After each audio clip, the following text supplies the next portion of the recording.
and he's here tonight. Will you please welcome a good friend and a true motorsport legend, John Watson.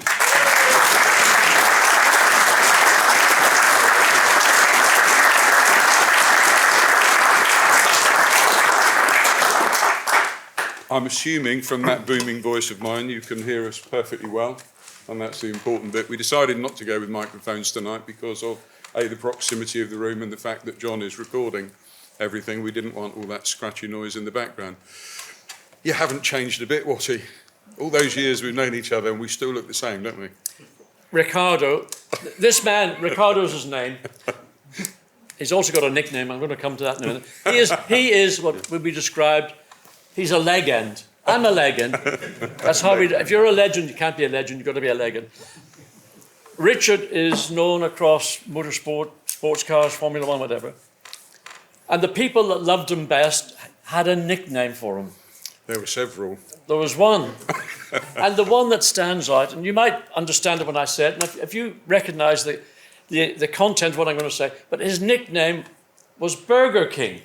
Now, does anybody know, hold on, does anybody know why they would call him Burger King? Hold on. Well, the reason is he tells such whoppers. There was also a time, Watty, when I was actually given a stuffed red squirrel in a case, and I said, what's that for? And I had such a suntan at the time, Frank Williams gave it to me, and he said to me, the only reason I'm giving you that, you've got more chance of seeing a red squirrel in the office at Didcot than you have you, and that was how I got the red squirrel. Anyway, you're very kind. Let's start off, John. When I pulled all the files and all my old information out and stuff, it talks a lot about you when you got into the championship. You know, you come from Northern Ireland, clearly. When did the motorsport bug really bite you? Because it talks a lot about, there you were in the hexagon, F1 car. But what happened before that? What got you into it? A motorsport background. My father raced. He was in the motor business. So he raced in the late 40s and 50s and raced at Dundrod on a number of occasions. If anybody remembers Dundrod, fantastic, probably the finest road circuit in the world. And if you go to Northern Ireland, maybe you might take a trip around Ireland and go into the northern part. It's just under 8 miles long.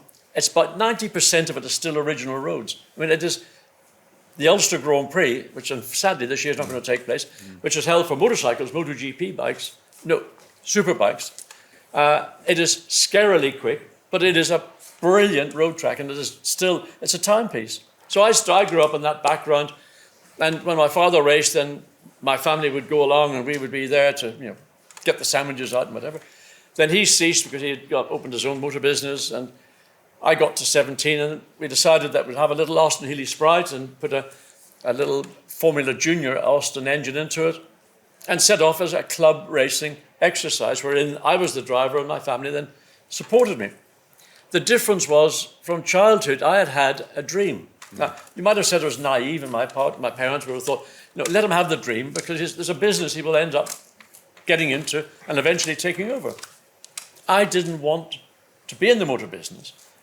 My father was a very good motor dealer. It was his business, charismatic, knew the value of a car. I mean, there's a lot of people who think they know values of cars, but my father knew the real values. So anyway, I didn't want to do this. And one way or the other, but I think the realization occurred at an event at Thruxton in 1969, where another friend in Northern Ireland had bought the two Lotus 48, the two ex-Lotus 48s, the same car that Jim Clark tragically lost his life in at Hockenheim. And this guy was called Jerry Kinane. So he bought the two remaining cars, brought them back to Northern Ireland, and then they were prepared and they were entered into the Easter Monday race at Thruxton. And in the main race, I suddenly found myself catching and overtaking drivers who I thought, why am I passing these guys? How come I can pass Clay Regazzoni or Francois Sever or whomever it was? It didn't end particularly well, but it really set me then on the path to realizing that I've got enough ability to be able to compete with these people on a level playing field. My parents likewise realized that sort of the genie was out of the bottle. So I wanted to be a professional race driver. And with their assistance, we ended up buying a Brabham Formula 2 car. And I set off in 1970 in the European Formula 2 Championship. And from that point onwards, one way or the other, by making certain sacrifices, which today you don't see, but certainly in that era, late 60s, early 70s, just driving around Europe with your transporter or your transit van, going from one event to the next and getting your start money and your finishing money to go on to the next event. It was a great education. It kept me grounded in terms of realizing that while I'm doing something I love, I've got to make it pay. And eventually, then people started to offer drives, and that then really kick-started the career to the point where I met Paul Michaels, who was the owner of Hexagon of Highgate, who've never been a Jaguar dealer, by the way, but they've sold lots of cars. In fact, the other day, they had the most beautiful XJS Cabriolet, black, with cream. I've never seen one as beautiful. It was just stunning. You could have bought that and sold your Mercedes. Well, the car got sold. I mean, it's stunning. Anyway, so Paul he was introduced to a motor dealer, but this time from Dublin, a man called Tony Monkey Brown. And you can imagine with a name like Monkey Brown, he's going to be a proper trader. Yeah. And Monkey had bought a car which was known as the Eifeland March Formula One car. Bernie Ecclestone had somehow managed to acquire the car. So Monkey Brown and Bernie did a bit of a deal. Monkey got the car, but he had nobody to run it. So he went to Paul Michaels and said, Paul, I've got this car. Can you run it for me? Now, it had originally been taken to Phoenix Park in Dublin. And so I got my phone number, asked me to drive it. I went over to Phoenix Park, drove it. First time I'd driven a Formula One car. I thought this is going to be the most frightening thing I've ever done, but I realized that it's only a car. And it accelerated a bit more quickly than a Formula 2 car, but it wasn't. I mean, I didn't get burst blood vessels in my eyes or anything like that. So the car came back to England. Paul then decided he would like to enter it into the victory race at Brands Hatch. He prepared the car, and his guys did a blinding job. And we finished 6th in that race. That was the first Formula One race. And thereafter, in 73, Paul entered a car at the British Grand Prix. It was a factory Brabham, but painted in the racing colours of Highgate of North London, which is brown. There's not many cars are painted brown. There's a picture of that comes up on the screen, actually. There's a few historic shots there that some of your earlier cars come up, as well as some of the later ones. So anyway, we entered the car at Silverstone. That was the year when Scheckter had the big accident at the end of lap 1. And then thereafter, Paul went to Bernie and said, look, I would like to do a year in Formula One. So he acquired a BT42, and then it was prepared by Hexagon. And then later in the year, we got a BT44, which for me was a fabulous car, one of the finest Formula One cars I've ever driven. And then at the end of the year, and all the big plans that Paul had to make a 2-car team, and spoke to a number of people. I think Jean-Pierre Beltois might have been involved because there was a possibility of major French sponsorship coming, but it didn't materialize. And Paul said, look, I can't continue. I can't fund this, self-funded. So regrettably, that was the end of the Hexagon Formula One experience. Just talking about those early days, though, you said there, you went around with your Ford Transit and trailer. You were talking about buying some, BT, your Brabham, your Formula 2 car. I remember talking to Frank Williams one afternoon, and he was saying, we were a bunch of traders. There would be Frank, there would be Ken, there would be Peter Wall, there would be Bernie, always in the background there. And people literally bought and dealt race cars between them almost in a friendly fashion. I mean, what did that Formula 2 Brabham cost you? I think that all up, the car, we ended up with 2 engines, both of which were ex-Winkleman Racing, which were engines Jochen Rindt raced and whoever his teammate in the day was. So probably all up about £8,500, £9,000. And then whatever the running costs would have been. So I would imagine the year might have cost probably about £15,000 to £20,000. So remarkable. I mean, it's a joke. I mean, I had in 1971, it was a kickstart because I'd had a massive accident in France, and the car was destroyed, so we got a new chassis, a brand new car in effect. Derek Bell had run a team in 1970, Church Farm Racing. Yeah. He was based down in West Sussex, just outside Bognor Regis. And that team got disbanded at the end of 1970, and I spoke to Derek and said, look, the workshops are there, they're free. George Brown, my mechanic, is there. He'd like to work for you. So I went down to Bognor, which I ended up living there 19 years. Wonderful place. And George and I then set off traveling through Europe. Now, what George did, just to show you how skillful George Brown was, he not only prepared the chassis, set the chassis up, he rebuilt the Cosworth Ford engine, the FEA engines, he rebuilt the Huron gearboxes, And then we set off, and so I look at the kids today that are racing, and certainly if you take the comparable formula, let's say Formula 2, you're talking about budgets of maybe up to 2 million euros. And I don't think those guys would even know what a spanner is. Interesting. We interviewed Joe Ramirez for the podcast recently. I don't know if any of you have listened to it. And Joe was saying on there, in his day, what got you into sport when he came from Mexico in the 60s was your passion. He said today, you've either got a rich dad or a CV. That the passion is not there in some of the youngsters that are coming through. Would you agree with that? I feel sorry in a sense because, right now there are 4 young Formula One drivers, all of whom have got either a billionaire as a parent or a multimillionaire. And Lando Norris, who we're all familiar with, a young British driver who did very well last year. But Lando Norris, I don't think he's ever done anything other than driving a kart, a junior Formula 2, and then Formula 1. I don't know what reality he has to build and understand more about life but he's never done anything. And this is one of the problems. Same as Lance Stroll. His father provided him with the vehicle, literally anything that was possible to enable his son to win in Formula 3 and then move into Formula 1 or whatever. And I feel that those drivers have missed out so much. Part of a grounding and make you appreciate the privilege that it is today to be in any period to be a Grand Prix driver.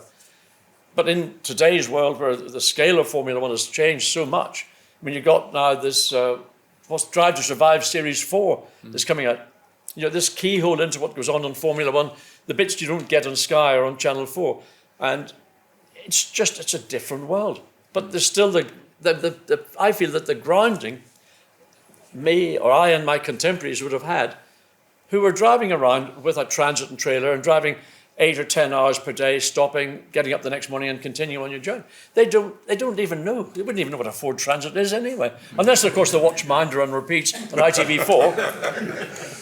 Yeah, it's an interesting one though, John, because the times are so different, aren't they? And if you look at now, I spoke to a chap a while ago who he asked the question. He said, "I'm not short of money." He said, "What would it take to get my son a Formula 1 test?" And we sat down and we looked at the budgets and we looked at karting.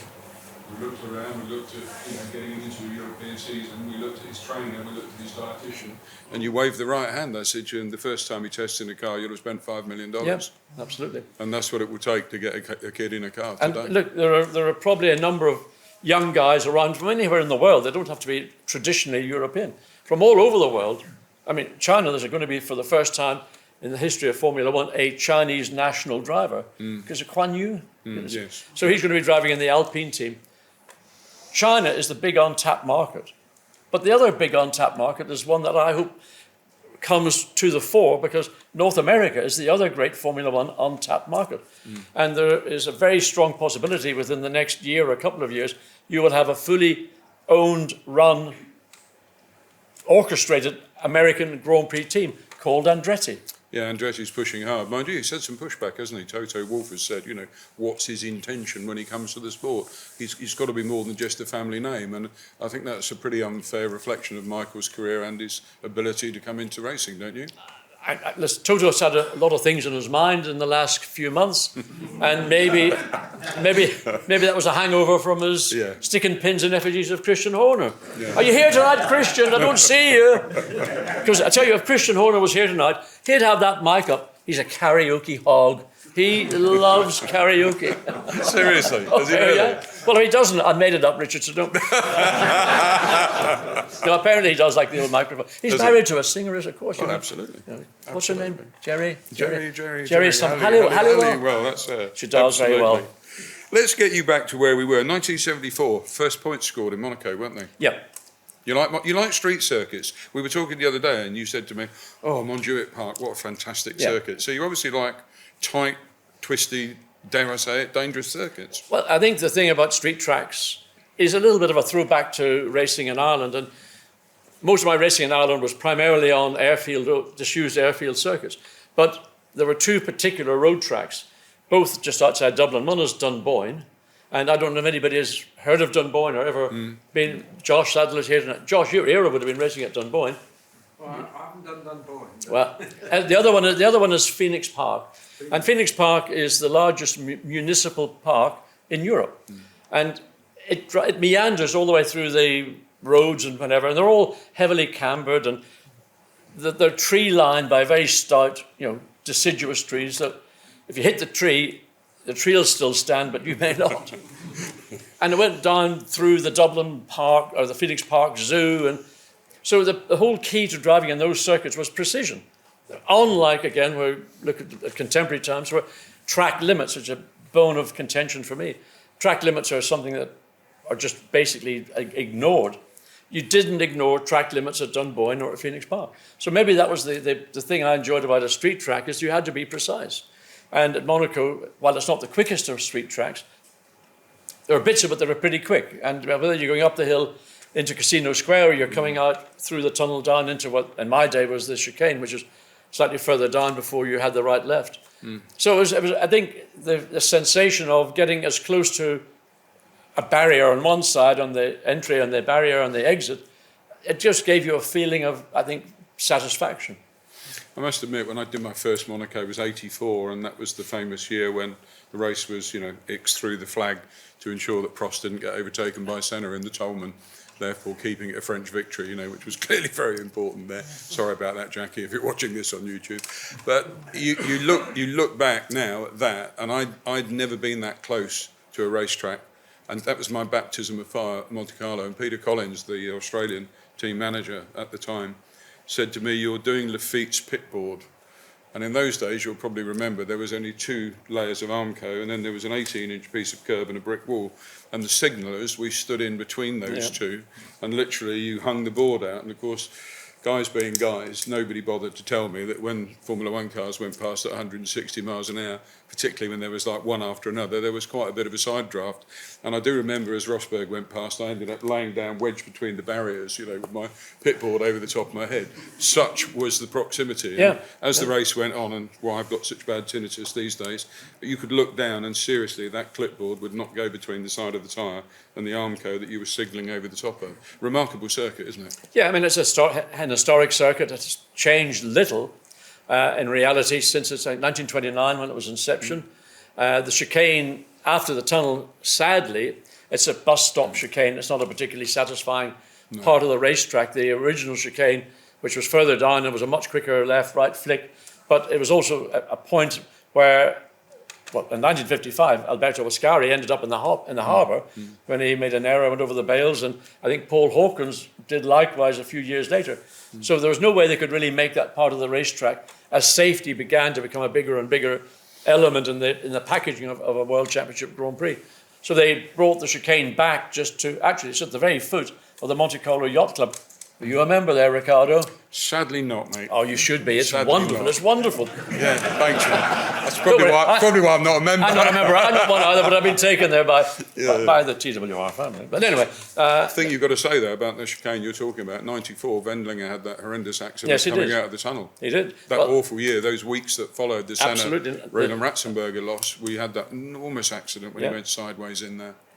I mean, if you come out of the tunnel, and there are a couple of bumps, which if you get them badly, the car will make a very sudden move. And because the road width is probably about 30 feet or 32 feet, but everything happens rather quickly. And once you lose adhesion and you start to slide or spin or whatever, you just bounce off the barriers. So you just bing, bing, bing.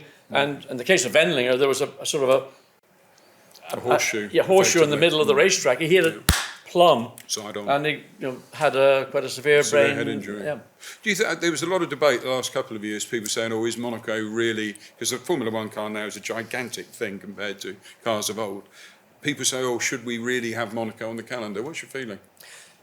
I think Monaco's importance to Formula One is purely corporate. Yeah, it is the biggest corporate event Formula One wise in the calendar.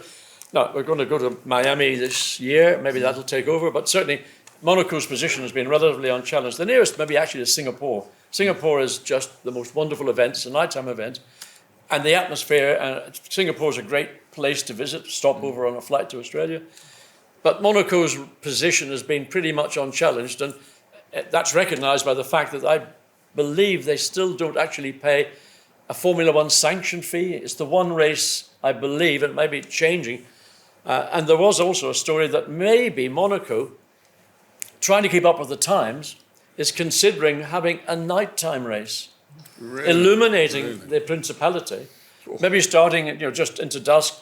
I mean, it would, the harbour, the yachts, be fantastic. It would be unbelievable. Now, whether they will do it or not, it'll be a matter of, I suppose, logistics on the one hand, but whether F1, as it is these days, will sanction it. But certainly the concept of doing it, I think, is just magnificent. And of course, it works well for the Far East, where they will have that race at a sensible time, and maybe Monday morning, and the North American continent, they'll have a good time on the East Coast and a slightly earlier time on the West Coast. So it actually could tick a lot of boxes in terms of putting Monaco as your showcase of Formula One. Central European absolutely. showcase. Yeah, good point, absolutely. Well, getting back to your good self, you almost won the Spanish Grand Prix in '75, didn't you? Yes, I was driving for John Surtees. After the Hexagon withdrawal, I'd been driving for John in Formula 2, which is, again, going back to the good old days. If you were a racing driver, you didn't really just do one Formula 1 discipline. You raced a sports car, maybe a touring car, a Formula 2 car. And at that point, I was 74, I was driving for John in Formula 2. So over the Christmas weekend, I got a call from John to say, look, I'm going to enter a single car. I'm trying to regroup. Would you drive for me? I bit his hand off. I couldn't wait because it was a no-brainer decision. If you're a Formula One driver, you've lost your drive, the last thing you want to do is not be in Formula One the coming season. So I was more than happy to have the opportunity to drive. So drove the car for the first time in the first practice in Argentina, but went to Montjuïc Park in Barcelona. And I'd raced there in 1970 in Formula 2, and I love the circuit. It's a proper street track in the sort of, not in the suburbs, it's part of the city really, but it is quite an elevated, it's a bit like Monaco, it's got quite a lot of rise and fall, but it was a quick circuit. And just, you just get an emotion for a place, and I just loved it. And went there in the Surtees, and maybe I outperformed the car on that occasion. And unfortunately, coming down, after the start-finish line, you got an uphill, then a jump, and it was photographing me, 4 wheels off the ground, about a foot or more, and that's where Hill and Rindt had that big accident in '69, when the rear wings and the Lotus collapsed, and they both piled into the barrier there. So I just loved the place, and unfortunately, coming down into this first hairpin bend, braked a little bit too heavily, locked up one or both front wheels, which resulted in a serious flat spot. And it was just so bad I had to come into the pits to replace it. And of course, Formula One pit stops in 1975 were not the sub-4 second pit stops that we see today, or sub-3 second pit stops we see today. So it probably took about 15, maybe 30 seconds, or could have been a minute for all I remember.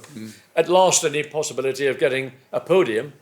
And certainly I would have had a podium. Whether I would have won or not, it's hard to say. But the car and the driver just worked together on that track. It's one of the memories I have of what it's like to feel just magic when you're driving a Formula One car.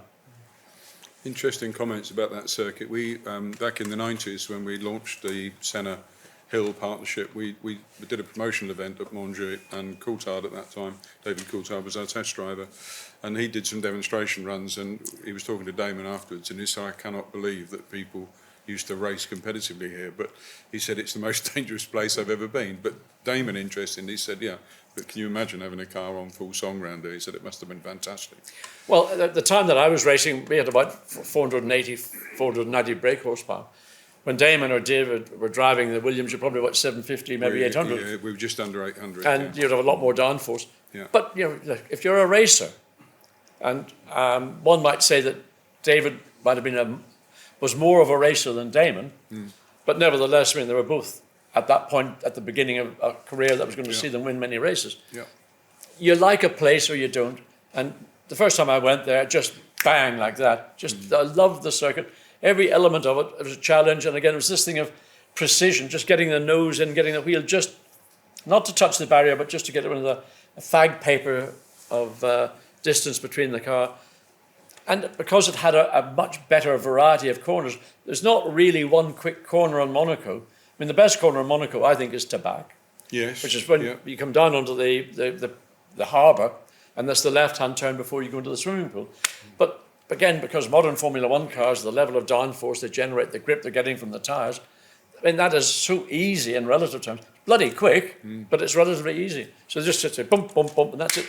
And before you know, you're in and out. I think you'd agree with me. The TV never actually gives you the true impression of speed, does it? Wherever they put the cameras, you just don't get that impression of what it's really like. You know, as you say, I can remember standing on the outside of Tabac when Brundle had his big shunt there. I was there as well. In the Tyrrell. I mean, that thing came towards us pretty quickly once it got loose, didn't it? Yeah, I mean, Martin, I don't know what happened. I think he maybe just basically, well, I'll not use the obvious word, whatever it is, upped it. And he hit the barrier. And I remember the car hit the barrier, and then it turned on its side and it slid along on its side. I mean, it could have been a much more serious accident. I remember Martin jumped out of the car, and I was standing, I don't know where you were, but I was standing there was an exit into the back of the pits. Yeah. And Martin ran by, and his eyes were like out in stalks, and he didn't know where he was. No. He had no idea, but just purely on reaction and response, he knew something had said, I've got to get back, I've got to get to the spare car, I've got to get into that and go out and finish practice or qualifying. I mean, luckily, Professor Watkins, the Formula One doctor, said, hold on, sunshine, how many fingers have I got there? He said, 42! Yeah, Sid put a stop to it. I do remember that because it was a pretty big impact that he had. That was a massive impact. Yeah, yeah. So we're moving on over the years, aren't we? You scored your first World Championship podium with the third place. French Grand Prix. Yeah, Paul Ricard. Yeah, wonderful circuit. Yeah, again, a lovely circuit. Unfortunately, again, because of safety. The really challenging part of the corner of the circuit were the first two turns, turn one, turn two. The reason they changed it, do you know what the reason is? I don't. Some people might say it was the accident with Elio De Angelis, but actually, Peugeot were doing a pre-Le Mans 24-hour, whatever they were doing, with their ground effect Group C or whatever, LMP1 car. And I don't know which driver it was, but they had a massive impact shunt. That was Alliot, wasn't it? Philippe Alliot. I'm not sure who it was. Anyway, Yeah. the trouble with the current Le Mans cars is they're big, big cars. And because they're essentially flat bottom, if the car gets sideways on, the wind pressure gets under it, flicks the car up. The car actually got airborne, flew over the barrier, ended up in the airport on the other side of the barrier. And I don't know how far it went. So I think it was, again, concerns about speed and safety. So that was a great part of the racetrack. And it was always in my generation of cars, qualifying, it was just about flat. In a race, you're having to back out of it a little bit. And then, of course, the circuit was dominated by the big Mistral straight over 1 kilometre long. And then the challenge at the end of the straight, Seine, which was actually the straight at Paul Ricard is not actually flat. As you come up 3/4, it starts to climb up towards Seine. So you can't quite see the apex. So you have to anticipate it. And the key, again, was trying to get through it as quickly as you possibly could. Big challenge. Talk about qualifying there. Okay, qualifying, the cars are much lighter. They haven't got a lot of fuel on them. They're set up differently, etc. What's the mindset in a Grand Prix car when you're there and you know this is the quick one? You're coming up. You've done your outlap. You've got the heat in the tyres. You're coming. You know your time's coming. Start-finish line's coming up. What's in your head when you cross the start-finish line? I mean, to go onto the lap or to finish it? To go onto it. Well, you're assuming that because you've got fresh tyres and an eye period with qualifying tyres, which essentially were a one-lap tyre, so you had to maximise the additional grip, and in some cases that may have involved making a small adjustment to how you would approach the qualifying lap.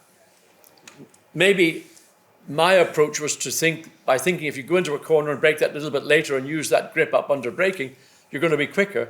Where in reality, you don't necessarily want to brake any later, but what you want to do is get on the throttle that little bit earlier and use the grip to drive you off the corner to go down the next straight, which will give you an additional speed to get into the next corner. So it's not literally about coming up and standing the car and it snows and getting around and then being slow. It's about being slower in but quicker out. And that's the key, ultimately, I think.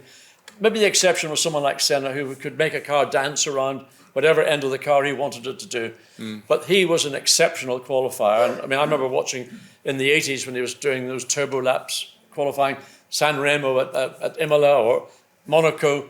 I mean, I had never, ever seen any racing driver manage to do what he was doing in a Formula One car. I've never seen it to this day. I'm sure there are drivers who do it, what Lewis does in qualifying, or what maybe Verstappen is doing, maybe of a similar level, but not to the... Senna was that commitment and beyond that. I mean, it was unbelievable. A privilege to watch. Yeah. Unbelievable. I mean, I must admit, he was quite a wild. When I worked with him in '88 at McLaren with Prost as his teammate, you know, the Monaco race that year was the one where Ayrton took over a second out of Alain in final qualifying and sort of mentally destroyed Alain almost that weekend. But he was going just faster and faster and faster. There's a wonderful interview on YouTube with Joe Ramirez, you know, with a few expletives in it. We all thought the timing monitors were wrong. We couldn't believe that Senna was actually that quick. But I remember watching him as the season wore on that year. Qualifying for him, you know, started on the Thursday afternoon. I mean, his mind was more and more and more and more focused as he went towards it. And he had this habit, as you well know, Watty, because when you were, you know, commentating for Eurosport, you often used to comment on it. He would hang right back until almost the qualifying session was almost over. And then with 2 or 3 seconds remaining, he knew he could do his outlap. He would go out, and frequently he got a clear track, didn't he? And then he would put these performances in. But the clear track is fundamental. But I mean, it's just, there are certain drivers who always manage to find clear laps. And there's more chance of being struck by lightning than finding a clear lap. And it's inevitable that the best drivers always seem to find that clear lap. And you're going out in the very last, you know, the last seconds before the flag falls. In theory, the track is at its best, and if you get that clear lap, then it's in your hands to try and maximise it. And I mean, Senna, he held the record for pole positions up until what Lewis has just grabbed everything, and just phenomenal performances. Just, I mean, I was in one race. I mean, you'll probably come to it, but my final Grand Prix was at Brands Hatch in '85, and I'd just completed my qualifying lap in the McLaren. I was coming in. I was round the back of the racetrack, coming through Westfield Bend, going down into Dingledell. And I was just, you know, staying on the right, looking in the mirror. All of us saw this black shape, and I recognised the helmet, Senna. And he came past. And the only analogy I can make is, if you ever think of Gene Kelly in that Singing in the Rain, where he is dancing in the street, and the rain is bouncing off the road. And the way Gene Kelly danced, he was just bouncing. And Senna came through. It was down and up into what is now Sheen Bend. And he was doing things. How can he do it? He hasn't got 3 hands. He hasn't got 3 legs. He was braking, pumping the throttle, changing gear, and turning the steering. I never worked out how he did it. But he had that capacity. The thing is, he had so much space, time, to know what he was doing. I could drive a Formula One car, but I couldn't do what I'd seen him do. And that was a telling point for me, to know that I can still be a racing driver, but I cannot compete with a young man, 23 or 24 years of age, who is doing what I've just witnessed. Well, actually, you just made a really good point, because in 1978, you had a much more successful season, and you outraced and outqualified your illustrious teammate, one Nicholas Andreas Lauda. Well, in 78, I mean, I'm not sure, I can't even remember back that far. to be kind to you, Richard. Yeah. But over the 3 seasons when Nicky and I were teammates, one at Brabham in 78, and that was slightly more difficult because Nicky was the supreme operator, and coming into the team as a 2-time world champion, his personal sponsor was a company called Parmalat, a dairy product company in Italy. And so strangely, then Parmalat becomes the team sponsor. So Nicky's commodity with Bernie, for example, Bernie Eccleston, was very powerful. And Nicky was the kind of guy, and we were friends. We got on. I liked him a lot. I still like the guy. Thank God he's not here tonight, because I can slander him to bits. But anyway, he was able to do things with Bernie. Yeah. Monaco 78, here's an example of just what my teammate, my good mate Nicky, did. In qualifying, towards the end, I was second quickest. Carlos Reutemann, provisional pole. Nicky was, I think, 3rd or 4th. And on his last run in qualifying, he got blocked. So he came in, and Bernie dived straight into the, what's up, what's wrong, what's wrong? And Nicky said, oh, you know, one more set of tyres, I can make pole position, Bernie. No problem, no problem. I'll not do the ear. More tyres, whatever. I know it's tasteless, but it's quite funny. I even laughed at it as well. The McLaren boys actually gave him a set of mugs in 1984 at the Christmas party that had half a handle on one side. That's how far it went. Anyway, so I'm out on the circuit. And apparently, Bernie looks around and sees a brand new set of Goodyears mounted on a set of Brabham wheels. And he goes, whose tires are those? Oh, the guy said, that's John's final set. Put them on Nicky's car. So I came in, having done, I'm provisional front row, think I can get pole position, had it last the year before. Come in, and the guys say, okay, started on doing my seat belts. So what are you doing? You're finished. I've only had 3 sets of tires. Where's my 4th set? And they explained to me what had happened. I mean, I came out of the car like an ejector seat. I mean, but that was the persuasive ability and the respect. Also, remember, 2-time world champion. But Bernie and Nicky became very close friends and remained so all the way through till sadly Nicky departed. But that was, again, the power that he brought. And, I mean, as a great Formula One driver, didn't take a rocket scientist like Bernie to realise I've got the money from the sponsor, it's Nicky's personal sponsor. He's going to get pole position, there was no doubt about it. He didn't, he still finished 4th, I think he ended up 4th anyway. So it was an annoyance to me that I had been denied my chance to have whether pole position was any more valuable than being in the front row of the grid is arguable. As it happens, I got the lead into turn 1. Going into turn 1, Nicky hit the back of Carlos Reutemann and punctured his tyre. After the race, Reutemann came to me and said, you bastard, don't you ever do that to me again. I go, what have you done? You hit me into Saint-Deveau. I said, I didn't, I was ahead of you. He didn't even know it wasn't me. He thought it was me hit him. And he didn't. No tyres and the blame for the accident. Oh, bloody, I got blamed for Carlos as well. We've said the name 3 or 4 times already, Bernie Ecclestone. I mean, going right the way back into the 60s, right the way through, and I'm going to come on to the start of your McLaren career in a minute. There was Bernie, as he was, right the way up until the sale to Liberty Media, the absolute controller of absolutely everything within Formula One in the end. How did he achieve it really in those early days? Because, not did he pay for it? I'm not asking that sort of question. But how did he get the trust of all the teams that were... Because he was a team owner. He was in with the rest of the boys. Essentially, he is a very, very clever man. He's a visionary. And in the 70s, as he was running Brabham, and he was a member of what I think they called them FOCA, it was the Formula One Team Owners Association, whatever. Yeah. So Bernie was one of 10 team owners.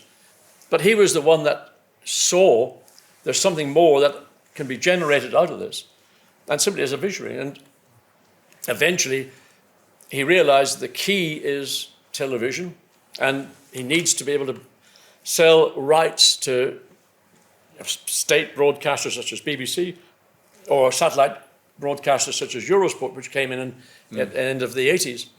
And he built up this massive war chest, which then became, the funds then were divided equally. So Bernie got 50%, and the teams got the other 50%, which is very reasonable, don't you? Yeah.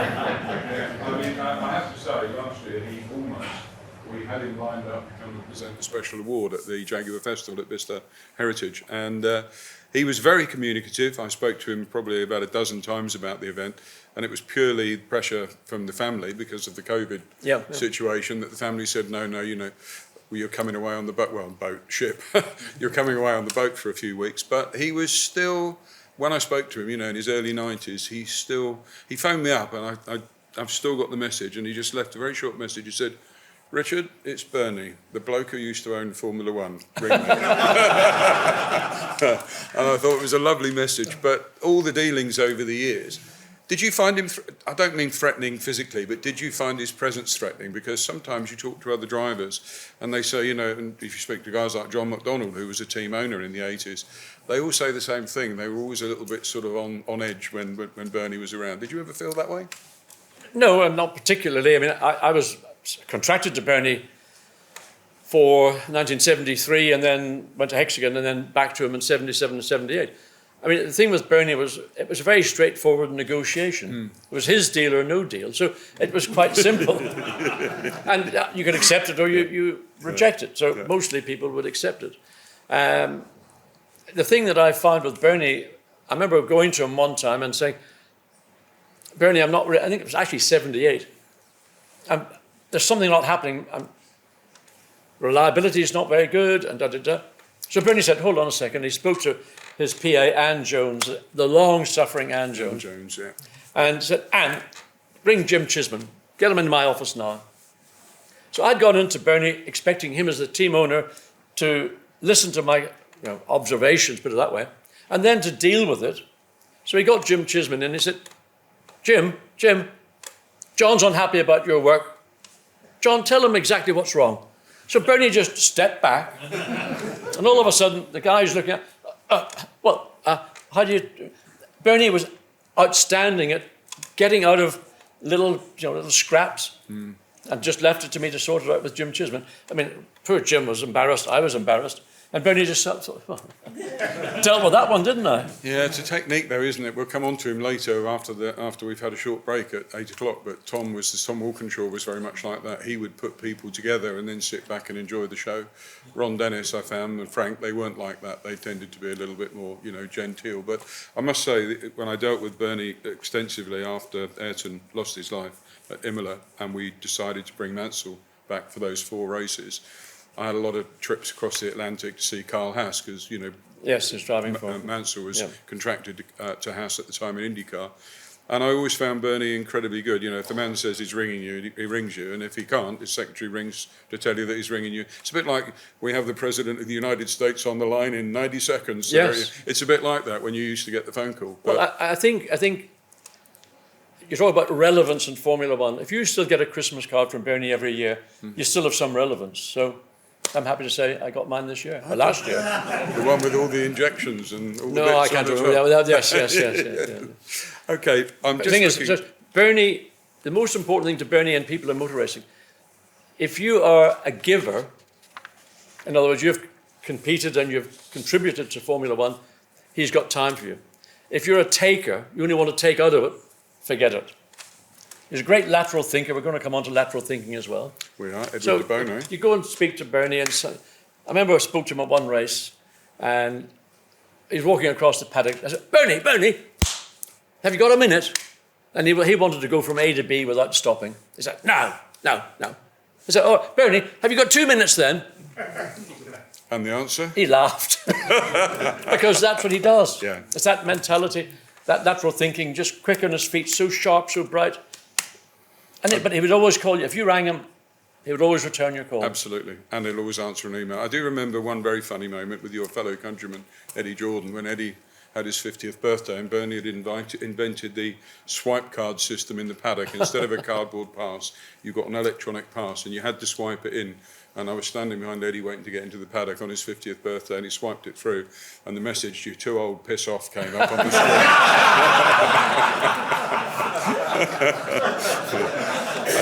That attention to detail I've always admired immensely.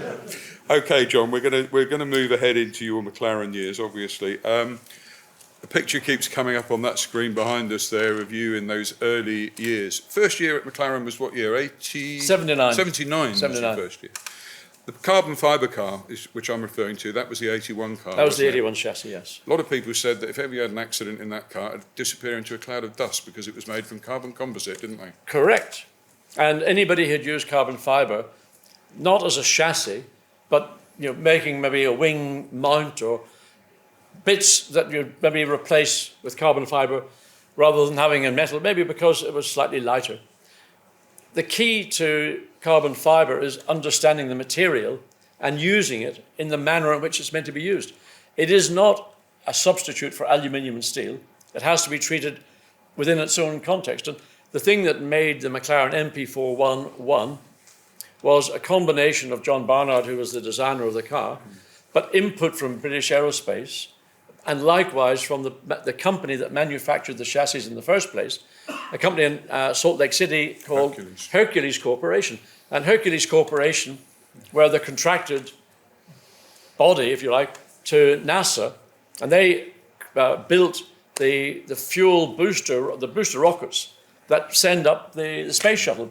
So when you see a space shuttle going up, and then it's 20 miles up in the sky, whatever, suddenly two things deviate off, Those are the canisters, the rockets and the canisters. So they then are parachuted down, picked up somewhere mid-Atlantic or wherever it is, returned to Salt Lake City, where they're then reconditioned and returned then either to Houston or to Cape Canaveral for another flight. So they had knowledge of the material, and it was that knowledge that John used to build MP411, which,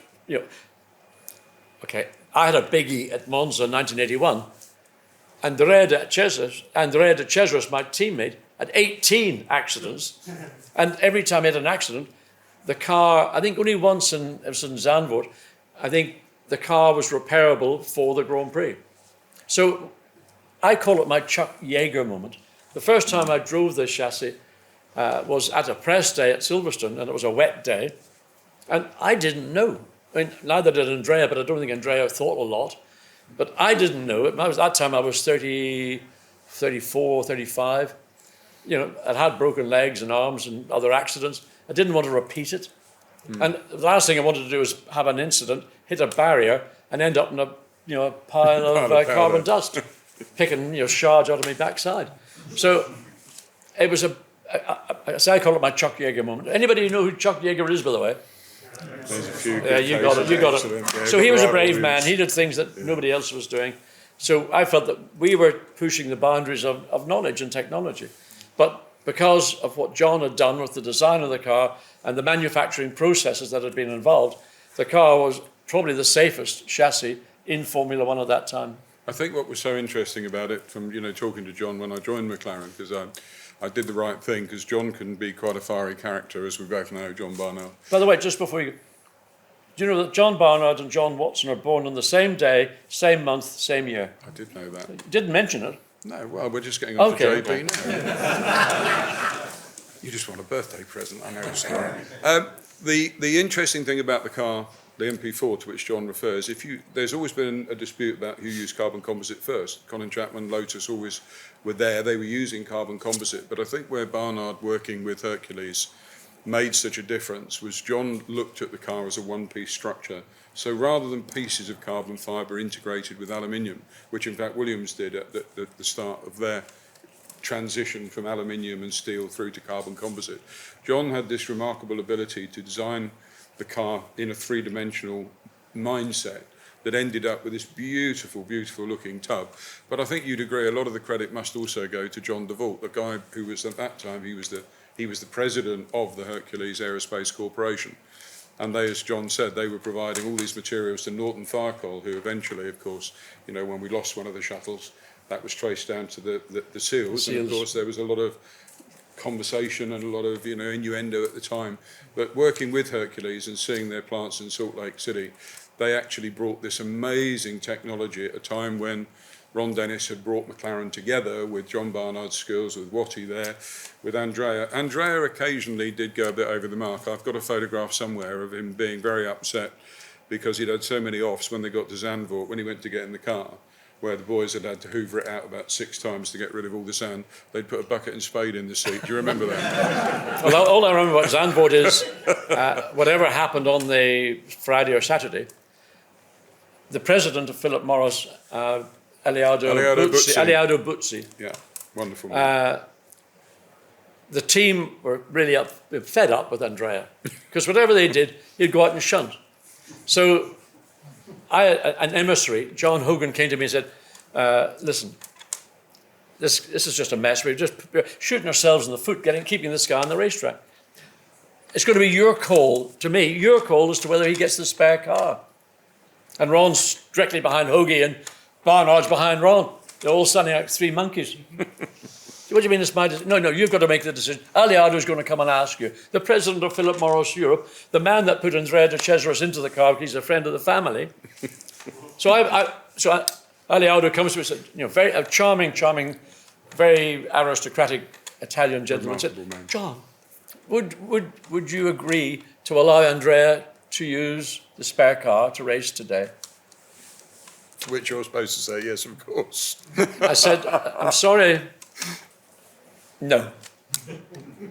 So that took balls, I tell you. And Hogan go, wow. Ron, wow, thank God for that. Barnard, they put me in a position which was, if I'd said yes, God knows what would happen, but they wanted me to do the dirty work and I had to do it. Happens to us all once in a while, John. Didn't do me any good in the end, but anyway, I did it. We're going to come on to the famous incident at Monza after we've had a short break. It's exactly 8 o'clock. So if we'd like to take a comfort break, take the bar, and then any of you want to chat with John, my good self, or any Matthew or Peter there about the club or JDHT, please do so, and we'll reconvene at 8:30. John, thank you so far. Okay, thank you.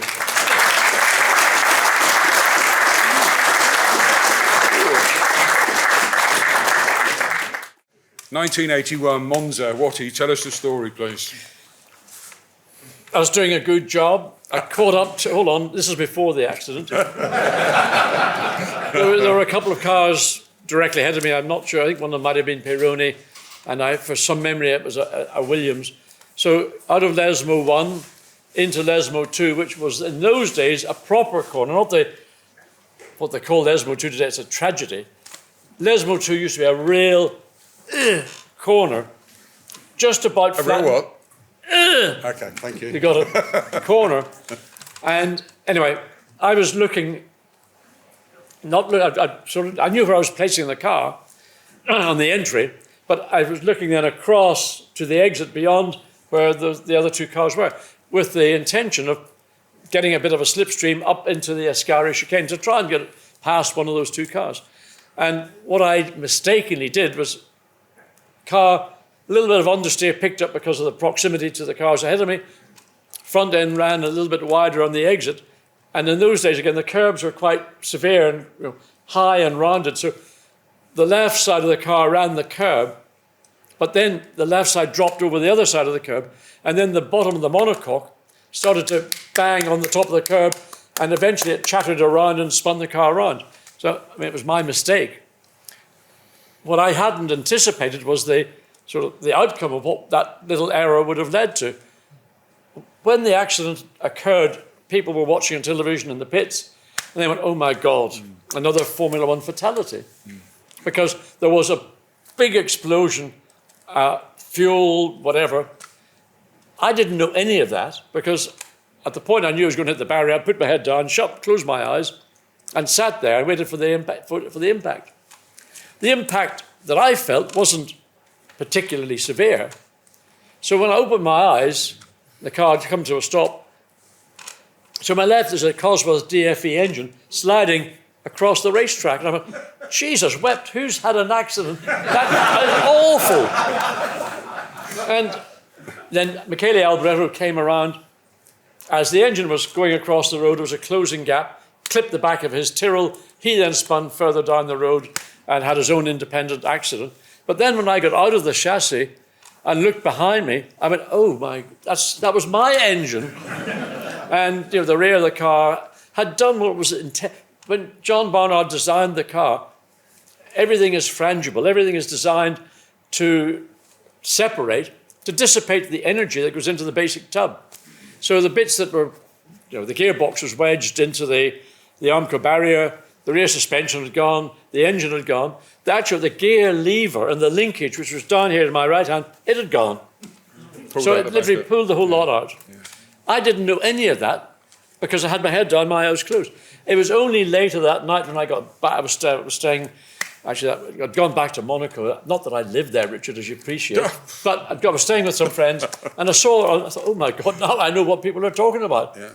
The accident was a big accident by anybody's standards, but the element that I think was most notable was the fact that in a major accident, that was the biggest accident the tub had been subjected to, in spite of Andrea Cesaro's 18 efforts, this was the big one. And the tub had done everything that the tub was designed to do. So much so that I believe that Hercules Corporation, who had been instrumental in the manufacturing of these tubs, wanted that chassis to be sent back to Salt Lake City because the US military were looking for materials to provide security for helicopters. So they're helicopters that were going into war zones. Ground fire is the bane of a helicopter because they're usually coming in quite low. Somebody with a decent machine gun or whatever can take a helicopter out of the sky. So this is a lightweight material, that could actually give a great deal more protection to the helicopter, but also to the passengers on board the helicopter. So it served a secondary purpose. And they re-ran that incident in front of all these heads or whatever they were, the US Marines, whatever, and said, pull the curtains back, there is the chassis. You can examine it and see. So it did have a benefit, not just in terms of saving my life, but also in terms of maybe saving the lives of many, many more people going into a military arena. It's interesting what John says about that link into the military, because part of my job when I was at McLaren as sponsorship coordinator was entertaining guests. And in Montreal one evening, we had the McLaren team there. It was actually 88 with Senna and Prost.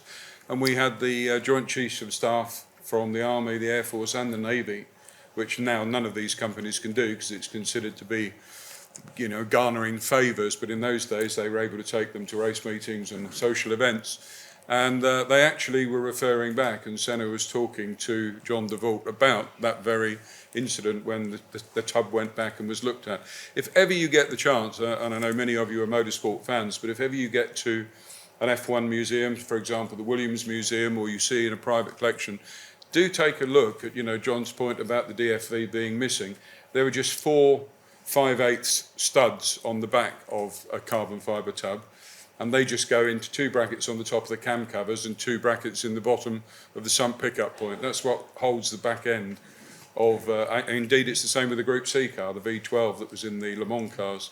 It's just held on with 4 studs, a nylock and a washer. So must be very encouraging, John, when you're sat there knowing that, really. You have to have faith, trust and faith in your designers.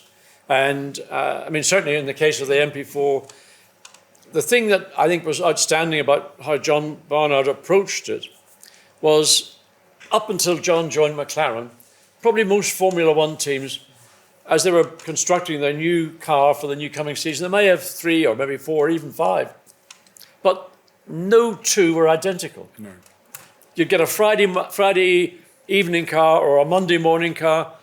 You'd take your seat out and put it into one car, put it into they would feel different, but they're meant to be identical.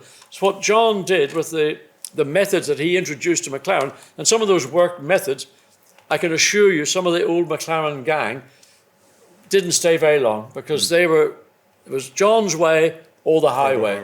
Yeah. And quite rightly too, because when John designed the McLaren, every single aspect of that car was designed on a full-scale drawing board.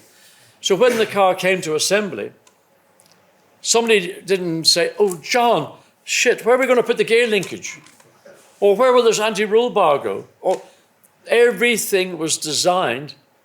The detail was just unbelievable. And that sums up John Barnard as a designer, as an engineer, and his standards elevated the design manufacture of Formula One cars from 1981 onwards to the present day.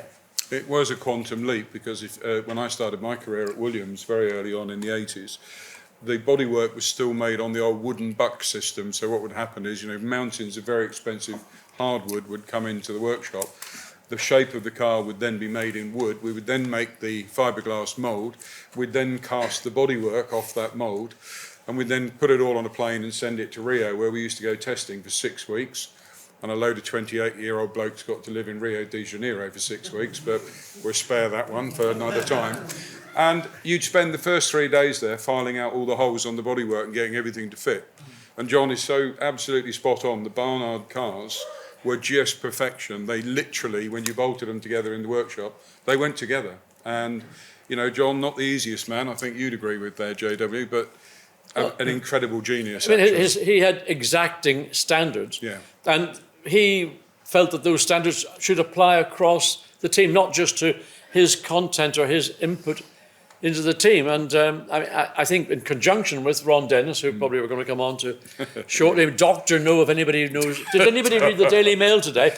How many Daily Mail readers do we have here tonight? Come on, somebody admit to it. I think I'm a bit of a lone wolf here.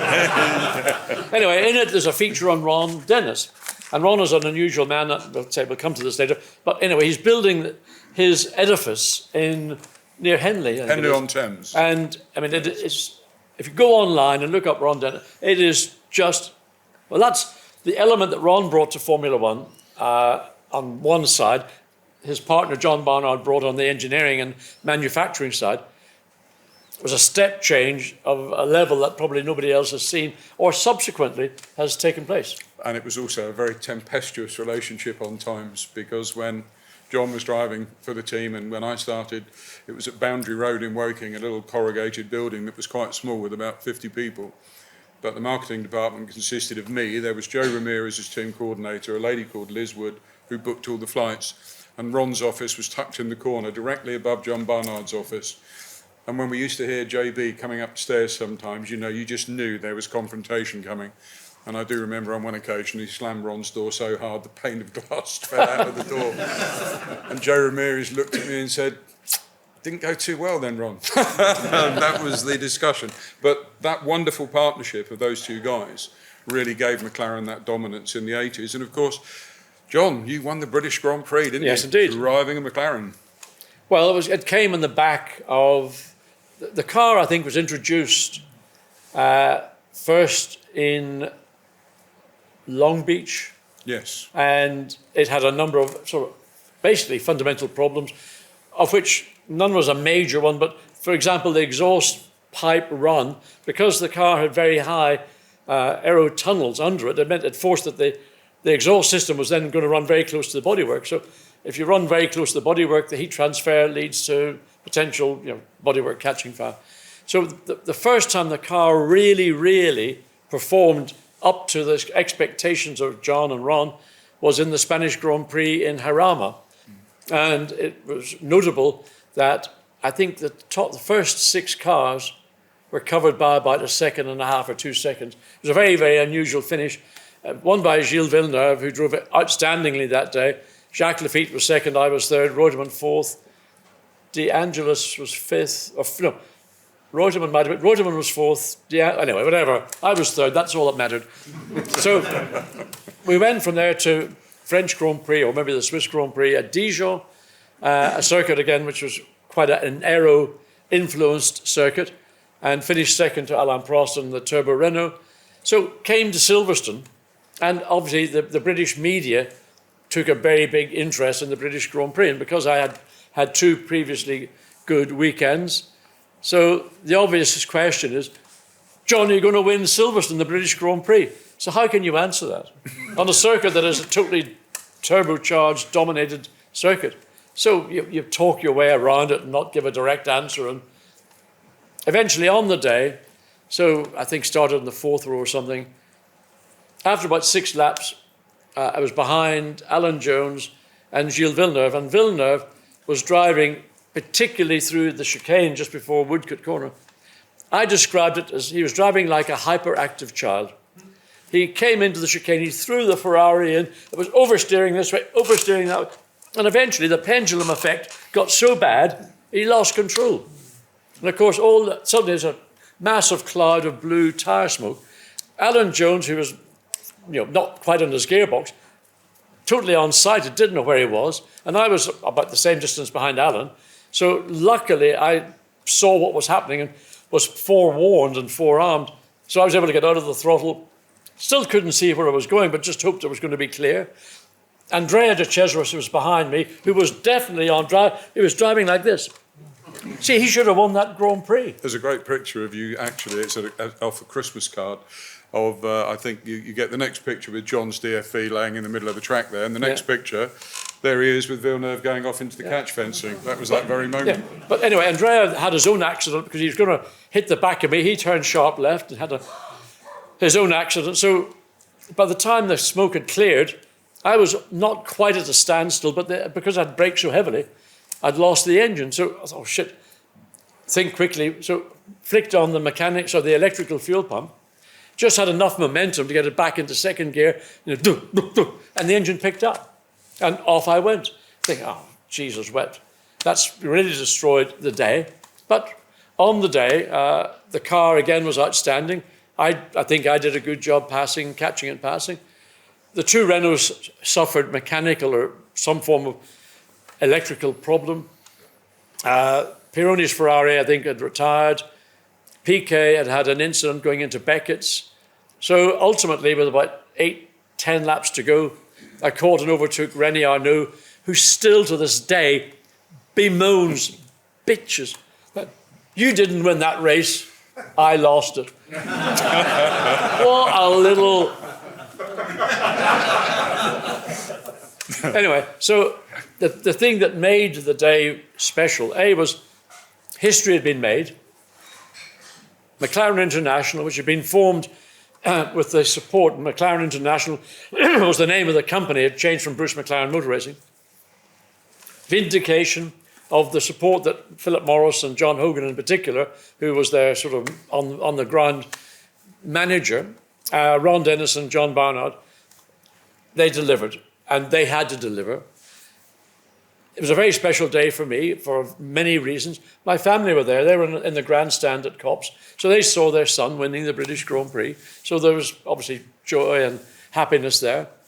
But the thing that ultimately made the day the most special day was in those good old days, the winning driver and car were put in the back of a flatbed truck and you were driven around the racetrack.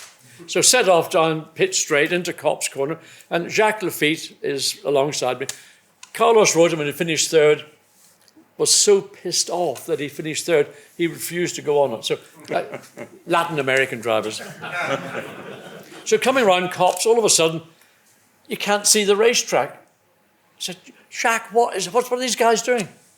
Because there'd been a crowd invasion on the track. I'd never seen that before, with the exception of what occurred in 1976 at Brands Hatch, when James Hunt and Regazzoni and Nicky got together. Anyway, I said, what are they? And Jacques said, listen, this is their way of saying thank you, because they got a result, which was not a predicted result, but actually, as it happened, it was the result that everybody had imagined or dreamt could happen, and it became a reality. So all the way around the racetrack, I was subjected to this level of adulation, which I'm a fairly self-effacing person. You might not believe it, but I am. I'm a shy person too, believe it or not. And it was just an unbelievable moment in my motor racing career. And what makes it even more remarkable is that even today, I could go to an event, it might be a motorsport event, or it might be an event like this evening. I mean, there were some people came up to me tonight and said, we were at Silverstone in 81. I've signed some programs from Silverstone 81. So it's a privilege to still have people come up to you and say, most of them are in kids in short pants, but whatever. It is a privilege to be able to meet people that were there supporting you and cheering you on. Very lucky man to have that. The crowd did go wild, Absolutely. I remember, absolutely wild. One of the, just listening to John talk, for those of you that might be into details, the merger between McLaren and the old McLaren and Ron Dennis and John Barnard, the designation of the car, the MP4 series of cars, Ron Dennis, when he merged his team, he had a team called Project 4. So the M was for McLaren, the P4 was for Ron's old company, and those two came together.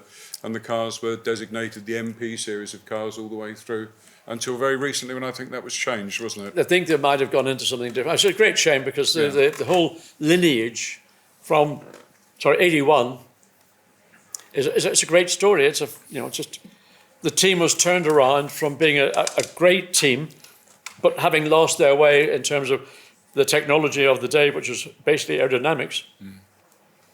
And then this new blood coming in with, John, who was a totally uncompromising engineer designer, Ron Dennis, who was a visionary in terms of what he saw as how he wanted his team, A, to look, B, to perform.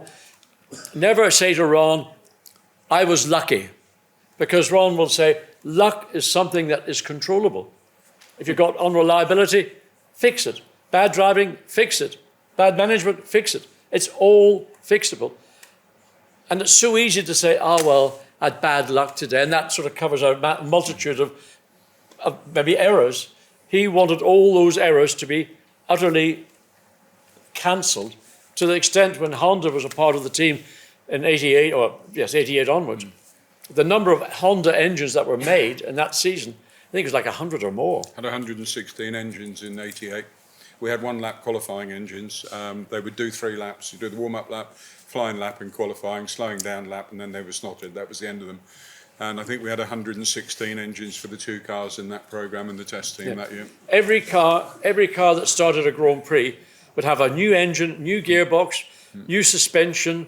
I don't know about wiring looms or not, but certainly it was a virtually brand new car, because the rationale that Ron used, and I think it's difficult to argue, is if you've got an engine that's been run, it's gone through its cycle, and these are quite high revving, naturally aspirated engines, it potentially could be less reliable than a brand new engine.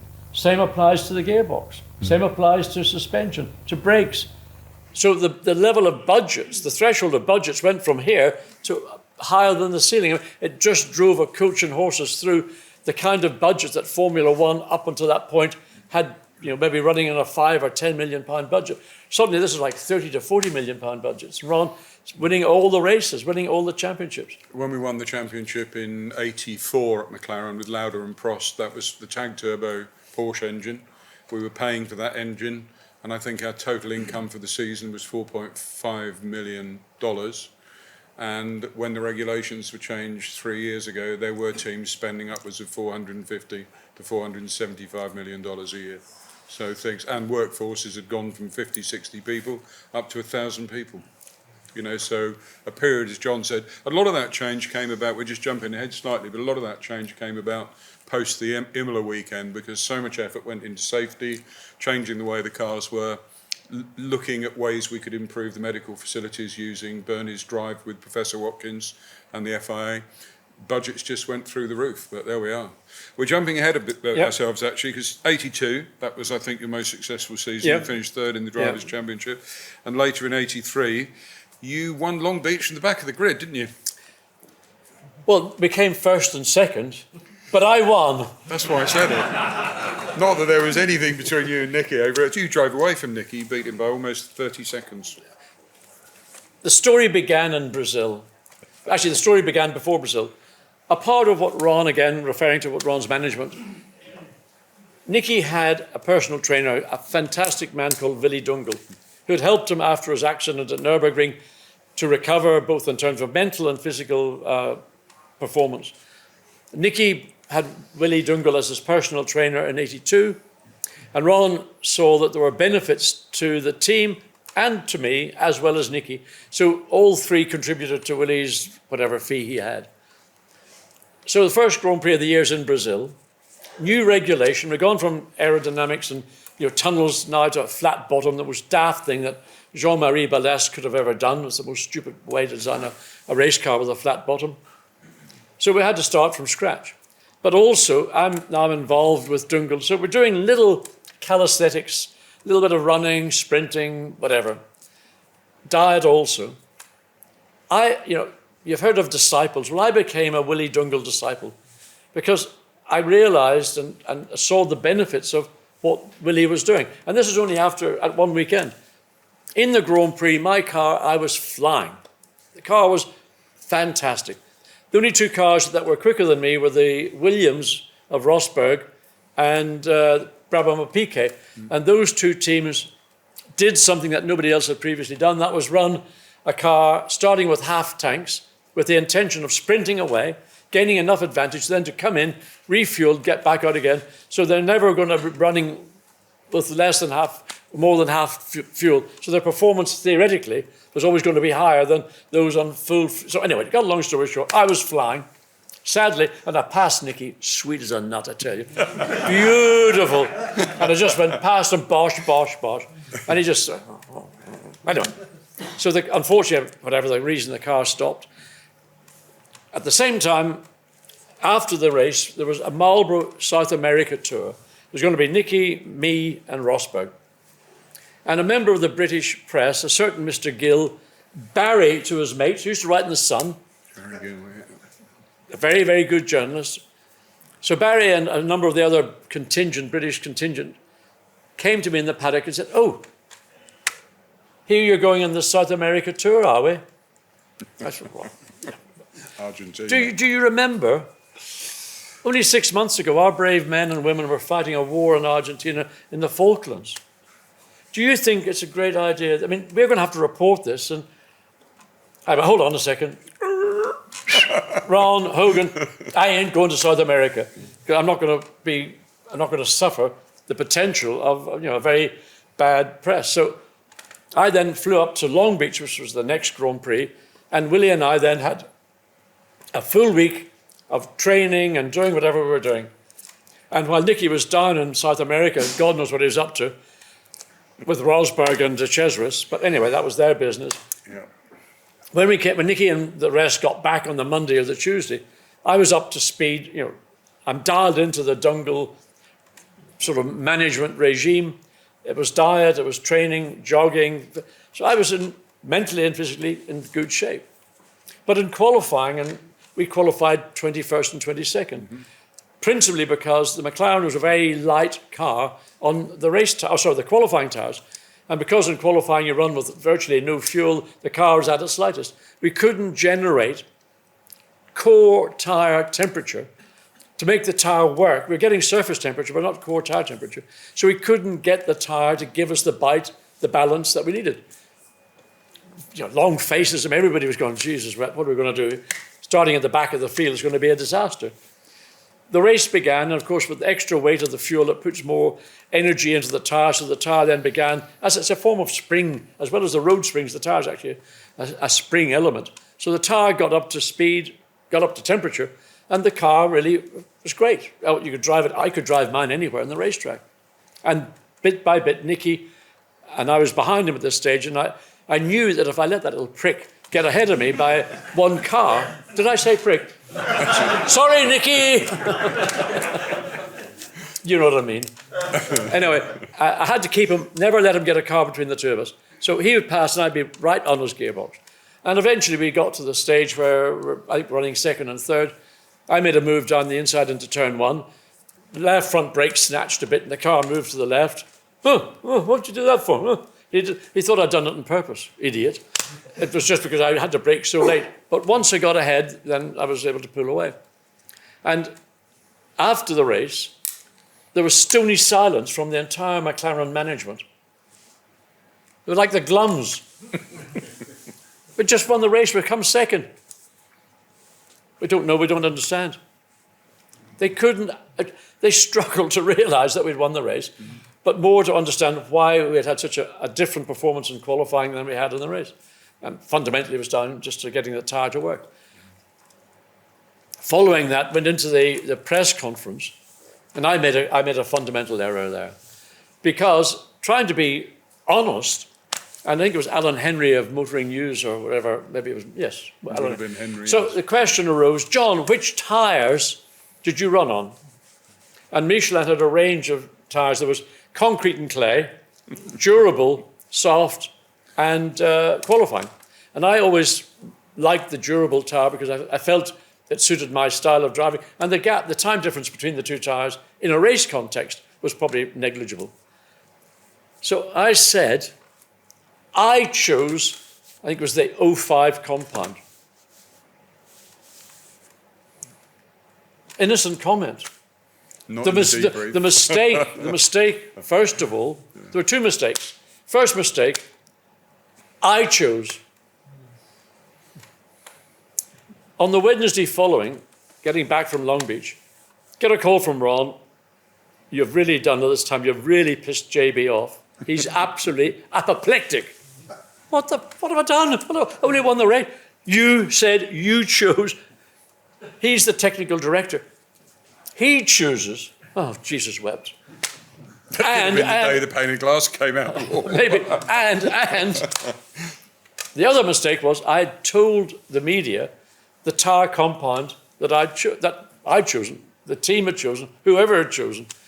And that was information that, in reality, although anybody in the pit lane would have known, but the fact was that it was being given out freely, was another error. So I had to go cap in hand and apologise to John and respect his position as technical director and, of course, acknowledge and whatever. And we kissed and made up. We were mates and ever since.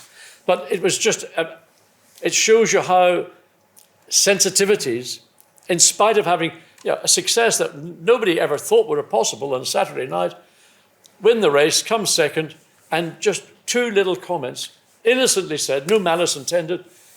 Wow. Maybe that was the day you said the pane of glass. I think it probably was. I mean, the moments like that, John would become incredibly volatile. You know, he is a brilliant man, and in his later years now, he's a much calmer guy. But he was strange in the sense, and John, you know, probably see this one day and take me to task over it. But he never felt that he got the credit that he should have got, because Ron, being the team principal, obviously was the spokesman and the man who was at the front of, you know, the spearhead of the team, and consequently, on many occasions, and I can imagine you having to really suck that one up. Oh, John did I ever? John could be very, very fiery, but nonetheless a brilliant guy and helped you to that victory. No question. I mean, in the '82 season, when Nicky had come out of retirement, look, he needed money because the bloke had an airline, it had gone bust. He needed a cash injection, and the quick and easiest way to do that was to come back and start being a Grand Prix driver again. So he joined the team, forewarned as forearmed, so I was aware of his working methods. And as it happened, the fundamental car setup that John decided is the way to go suited Nicky's style more than my style. He would like to drive a car, what I would call more on the front. So the way he would enter a corner, he would enter it slightly more softly than I would do, and a slightly softer entry, wouldn't turn the wheel quickly. I preferred a car where I'd come, I was, say, good in the brakes, late in the brakes, and I wanted to turn the car, I wanted it to rotate. So I'd brake, get off the brakes, and I wanted to be able to lean on the rear of the car and trust the rear of the car, not to snap oversteer. So I ended up with a car that I could drive. And in conjunction with Teddy Mayer, who was part of the ownership of the company prior to the union, was a very good engineer, actually. Mm-hmm. And he understood what I needed. So we had to sometimes, when we got the checklist, you know, for the race, tick all the boxes. But actually, some of the things that we were ticking were not, strictly speaking, what was on the list. So we worked around those areas. And I know it because, again, Ron came to me and said, shit, you're really pissing JB off again. Teddy's doing that. Teddy was going out of his way to stuff it up John, because he wanted his share of acknowledgement as well. But it gave me a car that I could race, and the strength of my car was it was a good race car, maybe not in a qualifying context, as it was maybe slightly more lazy, put it that way, but it was a much better, had more flexibility, and I could do many more things with my car than I would have done a Nicky setup. So, you know, some of the times when I passed him, it was really sweet as a nut. You're beginning to understand now some of the politics that goes on behind, you know, running within a team. I mean, it's a ferocious environment. Coming to politics, John, and I don't want to dwell on this one, but at the end of '83, you were dropped by McLaren, and Lauda and Prost were there together. And you and I talked about this the other day. I mean, you had your contract expired effectively at the end of '83. Lauda's contract went on. Prost had been dropped by the Renault team because they blamed him for losing the championship in '83. No, it's not. Tell him the truth. Go on. Tell him you know the truth, Richard. Go on. Go on. He had been a very naughty boy. He had. He had been doing things he had no right to be doing, and as a consequence, that's the reason why. Is that right? It was indeed, but we won't go into too not much give detail. details, because the people are still alive. Yes, they are indeed. So Alain found himself looking for a drive. Nicky had an extended contract in place, and John was at the end of his contract. And I think, to be fair, John, you know, it was a blow, wasn't it? It took you out of the saddle. The thing that was maybe most disappointing was everybody likes to have control of their lives. And when something has happened at the end of '83, it wasn't my choice. And after the Grand Prix in South Africa, it was a Saturday race, and of course in South Africa they don't do anything on a Sunday, except have braais and whatever. But flew back on Saturday night, got in, and then on Monday morning, Nicky rang and said, "Be very careful. Prost is looking for your seat."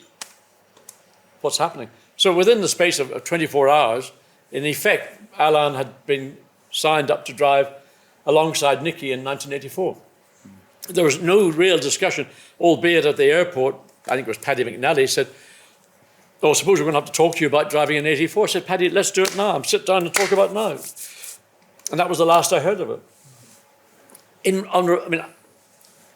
The thing that I suppose I balanced this disappointment with is that I'd had 10 full seasons in Formula One, I'd won, okay, only 5 races, but more than some others we could mention. Indeed. Is it? And as I say, it wasn't my choice. I would have continued on. I'd like to continued on for a further year, but because I was I was at the back end of my career. Likewise, Nicky was also, the team had signed him up for 83 and 84 with the view that he'll be gone at the end of 84. They wanted to take the talent that Alan Prost clearly was. They got him at a bargain basement price because Renault had to pay him off to get rid of him.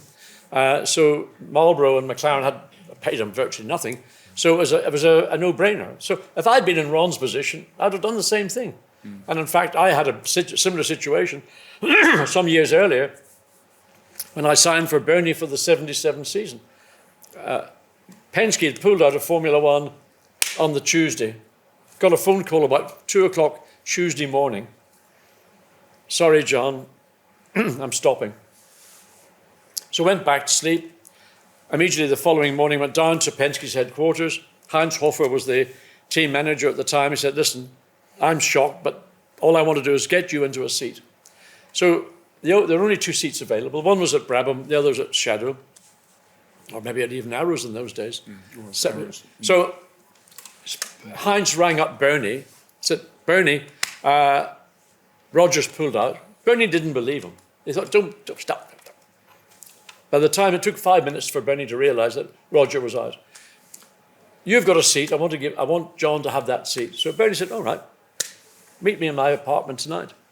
So I rocked up at the apartment, a manager at the time. And within the space of an hour, probably not even that, a deal had been, it wasn't negotiated. It's take it or leave it. That's the deal. What I wasn't aware of at that point was that actually Clay Regazzoni was flying into London the following morning to sign a contract to drive for Brabham in 1977.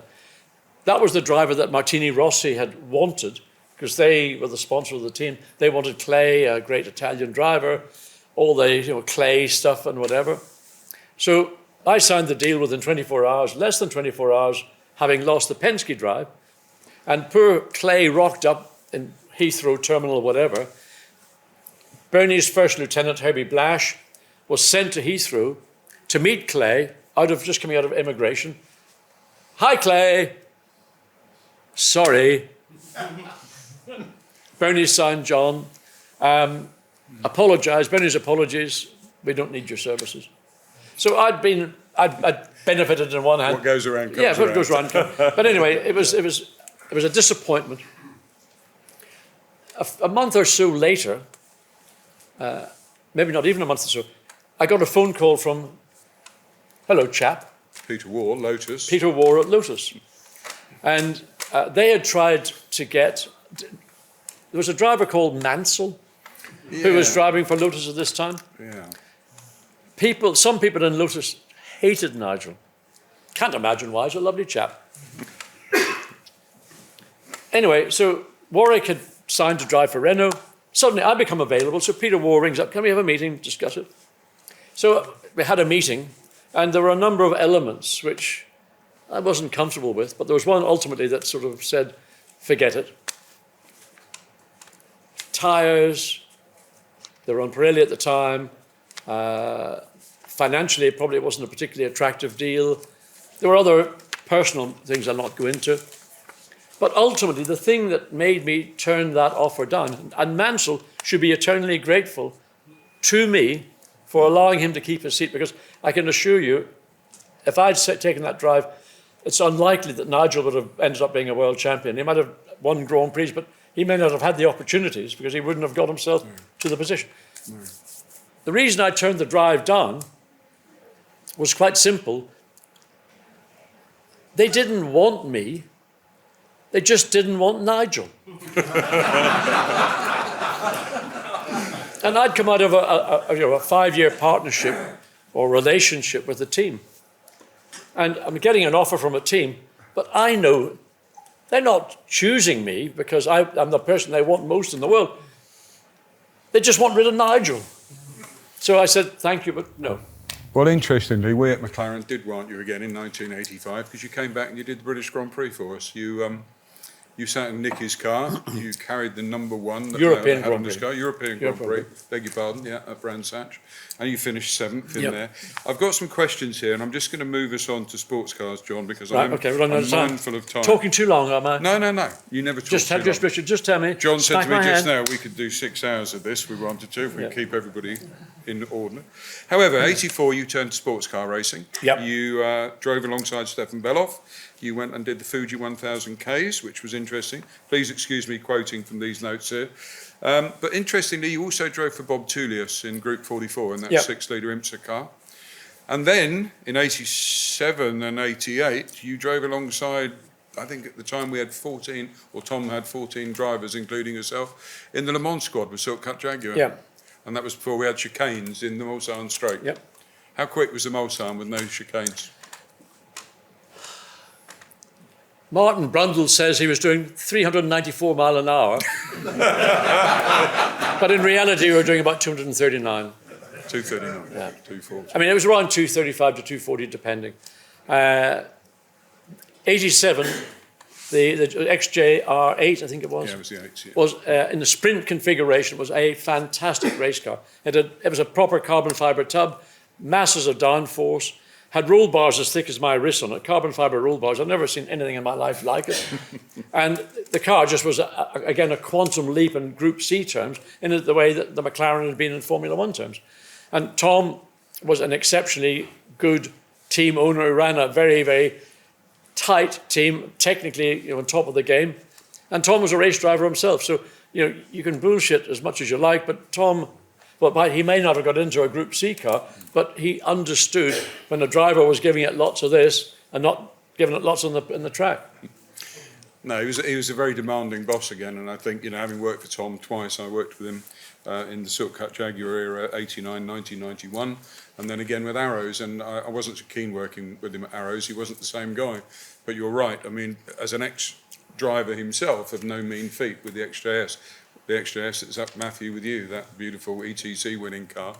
That was a thing that really needed a lot of muscling round. And at that time, Tom was a great motivator. And Silk Cut Jaguar, it was the class act, wasn't it? He produced by far and away the best Group C car of the day. And I mean, Porsche up until that time had been utterly dominant with the 956 and then the 962s. And in 87 and 88, with the exception of Le Mans in 87, when Porsche, their car was a better Le Mans car in that year than the Jaguar was. In 88, the two cars were virtually sort of even Stevens. And it was just a quantum leap in terms of the technology. I mean, for example, with a 956 or a 962, it's made of an aluminium tub. For the downforce it was adequate. The levels of downforce the Jaguar had, it would have been inadequate, because the loads would have been far, far too great for the torsional rigidity of the aluminium chassis. So to get that kind of downforce, you needed a rigid platform to ensure that the car was performing as was the design specification.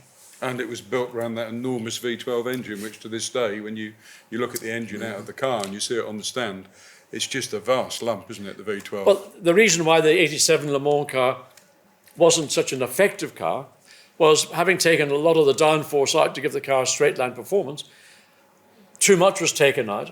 And in effect, the centre of gravity, it's a big engine, it's tall, long and heavy, the centre of gravity was sufficiently compromised that it meant that the balance that the car had in its sprint configuration had been lost. And the tendency was, when you went into a corner, was the back would start to do this. It would roll over on itself, and it was very difficult to control it. So it meant that the car's effectiveness in the twisty bits of Le Mans were compromised. We couldn't get the level of performance balance that the car had in sprint configuration. But in 88, then I think Tony Southgate went back and redesigned certain elements, and that car was a much, much better and much more pleasant car to drive than the 87 version. Just going back to the records, John, you finished second in the 87 World Sportscar Championship. You drove alongside Jan Lammers. In the XJR8, you won a total of 3 championship races: Harama, Monza, Fuji. You then competed in the 24 Hours of Le Mans in your career 7 times between 73 and 1990. Do you know, Richard, there's one funny element about Le Mans which has never changed. Which is? It's 22 hours too long. I would agree with that. Because actually, and you'll agree with this, John, for the team members themselves, it's not a 24-hour race at all. It's a 36, 40-hour race. You get up at 5:30 in the morning, you're there, you know, the start comes about, you go through the night. When it's all over, then you're supposed to go and entertain people, you know, from the sponsors, which is a pretty tough thing to do when the guys have been at it for some 38 hours. But a remarkable career. I'm going to move us on to some questions, John, because some of them relate to what we've been talking about this evening. George Richardson, where are you, George? Whereabouts? He's in the middle there. George has got a question for you. Were your wins from the rear of the grid, like you described at Longbreach, the most satisfying? I mean, ideally, you'd start at the front because that's your best chance of winning. Yeah. One of the values or qualities I had as a race driver was I think I was a racing driver where lots of competitors drive racing cars. I differentiate between a racer and somebody who drives. And I felt I was a racer.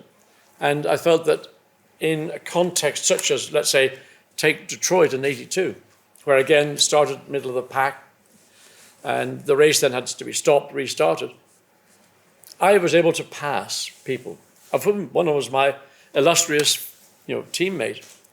So I passed Nicky, Eddie Cheever, Didier Pironi in 1 lap at Detroit. Nicky had sat behind Cheever for 10 or 12 laps. And the difference between the two of us, and I laugh about it, and I have to respect his achievements because it's considerably more than mine, but there was a slight narrowness of him in deciding what's possible and what's not possible. So he made up his mind, you can't pass at Detroit, impossible. And suddenly, bosh, bosh, bosh. Having passed Nicky, Cheever, Pironi, then suddenly, penny drops, you can pass. And eventually he found his way past. Now Ron, after the race, he was probably more pissed off at Nicky for not getting on with the programme as I had been doing, because he should have won the race, not me. And it was about McLaren, not about who won. It was always about McLaren. That should have been a McLaren one too. I love your rivalry with Nicky. I think that's really good because it still comes out after all these years. It's also friendship, believe me. I call all my mates little pricks. I mean, it's...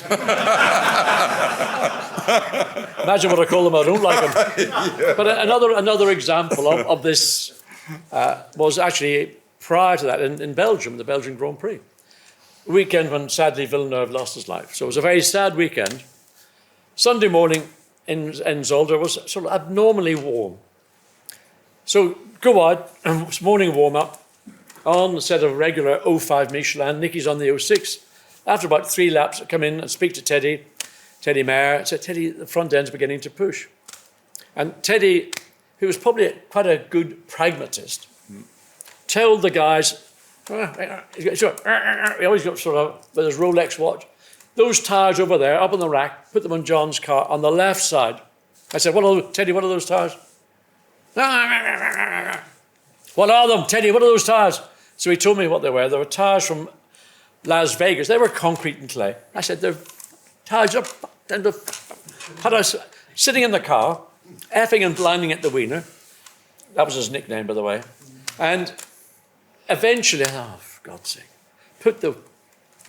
So, negative, totally negative. I've always believed when you get in a race car, you drive down the pit lane, you know whether the car is good, bad, or indifferent. I can't explain it, but I just know it. So I went down the pit lane, I got one compound on the right side, hard as concrete and clay on the left side, negative, knowing that when I came in, I was going to give Teddy the biggest bollocking for wasting time. So I went out and did the first lap out. First flying lap. The tyre felt a little bit sort of imbalanced between left and right, but it wasn't bad. Second lap, it was getting better. Third lap, it hadn't changed. The tyre was giving me consistency. So came in, said, Wiener, magic. As long as the ambient temperature stays up, that's the tyre setup we're going to use. So after the session finished, and both cars are in the pits together, and John Barnard's working with Nicky and Teddy with me, and Nicky's standing there and said, what do you do? I said, listen, you, if you don't do what I did now, I guarantee you I'm going to pass you and I'm going to blow you away. Oh, so what do you do? So I said, put this set of tires on the left, this set of tires on the right. On my 05, the front was beginning to lose bite. And if you got the 06 on, you're going to be worse than me. I said, you're a complete you-know-what if you don't do what I've done. I'm telling you now, you're nuts. And he sat and thought about it and said, no, I'm going to stick with what I've done. I said, you are idiot. I said, why? Why? I'm telling you. I don't need to tell you, but I'm just telling you. Why? And I dragged it out of him and actually gave me an insight into his philosophy and approach to everything he does. And it was quite simple. I haven't tried it. Ah, well. And because he hadn't tried it, because he hadn't tried it, his whole career had been built around only doing things that he had previous knowledge or experience of. I went, yeah! That answers the question. That answers the question. Right. So anyway, it worked a treat. I'm going to push you on this for timing. Who was the most aggressive? Alan Lovell, where are you again? Alan? Alan Lovell? No? We had a question from Alan here. It said, who was the most aggressive driver you ever raced against? I think aggressive. There were some that were headbangers for sure. James, for example, James Hunt, we had a big race in Zandvoort in 76. And in the Penske was quicker in a lap, but the McLaren was just fractionally quicker down the straight. And at the end of the straight into Tarzan, I was every way, upside, underside. And James would not concede. And he liked to run you up to the outside of the corner and run you off. So you had to back out of it. 1 year later, he did it with Mario. And Mario ended up going off the racetrack, and he was mighty upset about it. So that level of aggression was, quite severe. There were others that you could mention who had reputations, and some of them you would sort of give a birth to. But I don't think there's anybody who I would have said that you found over the top. No, over the top, no. All right, question here from Simon Kernell, the Avon region. Where's Simon? There he is on the outside. Ayrton Senna and Michael Schumacher and Lewis Hamilton. Who'd win and why? I tell you what, you want World War III, you'd have it there. Absolutely. Senna was just so phenomenal. And in many respects, I'll always sort of allude to Senna as being, at the end of the day, the last man standing, in terms of out-and-out commitment, performance, and sometimes going into the deep blue, not really knowing what's going to come out, but coming out the other side. What happened in Imola, in 94, the tragedy of Imola, was you had a young star pushing, and I know that emotion. When you get behind another car and you're putting pressure on the driver, you're controlling that other driver in a way which is not tangible, it's almost psychological, and once you see a driver doing this, you know you got him. And inevitably, Schumacher would have gotten past Senna had the accident not happened. Yeah, I believe. But Lewis, I promise you, Lewis is sublime. I don't think we've ever seen Lewis, not certainly in the last number of years at Mercedes, really, really at the extreme end of his potential. Might see it this year because he's a bit pissed off about the world champion, the new world champion. Yeah, I think it's going to be a fascinating year. I just hope it doesn't end in lots of clashes, but there we are. Leading on from that, this is from Andrew North. Where's Andrew from the Oxfordshire region? Hi, Andrew.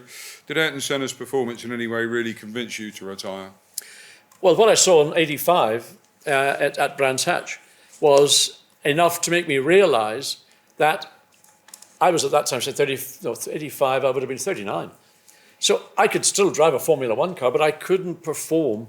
I realised what I saw Senna doing, I didn't have that ability. Now, going back 15 years earlier, maybe I might have had some of it, but I can't say I would have had all of it. Senna was just the most amazing and remarkable driver of his era, but certainly of any driver. I never saw any of my competitors drive within a country mile of what Senna was doing that day at Brands Hatch.